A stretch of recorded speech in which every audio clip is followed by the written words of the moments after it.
আসসালামু আলাইকুম। প্রবাসী ভাইদের জন্য আমি শাহজাদ সরকার মালয়েশিয়া থেকে আজ 3টি জরুরি আপডেট দিচ্ছি।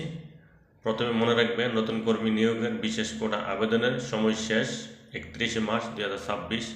যারা পারমিট করতে চান দ্রুত মালিকের সাথে যোগাযোগ করুন।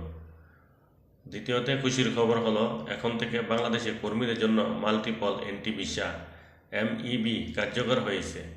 তাই ছুটিতে দেশে যাওয়ার আশা এখন অনেক সহজ। বর্তমানে কুয়ালালামপুর ও জোহর বারো বিভিন্ন এলাকা ইমিগ্রেশন আধুনিক ড্রোন দিয়ে চিরুনি অভিযান চালাচ্ছে। অবৈধভাবে যারা আসছেন তারা দালালের খপ্পরে না পড়ে সরাসরি রিটার্ন রিক্যালিব্রেশনের মাধ্যমে ট্রাভেল পাস দিয়ে দেশে ফেরার চেষ্টা করুন। জেল জরিমানা এড়াতে সবসময় সাথে অরিজিনাল পাসপোর্ট বা বৈধ পারমিট রাখুন। বলো এই ফটোকপি নিয়ে ঘুরবেন না। বর্তমান পরিস্থিতিতে কাগজপত্র ছাড়া কনস্ট্রাকশন সাইট বা এলাকা চলাফেরা করা অনেক ঝুঁকিপূর্ণ। মনে রাখবেন, একটি ভুল সিদ্ধান্ত আপনার সারা জীবনের আয় এবং পরিবার বিপদে পড়তে পারে।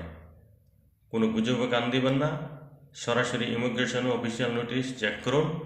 আপনাদের যদি কোনো প্রশ্ন থাকে কমেন্টে জানান, আমি উত্তর দেওয়ার চেষ্টা করব। এবং জরুরি আপডেট পেতে আমাকে ফলো করুন। আল্লাহ হাফেজ।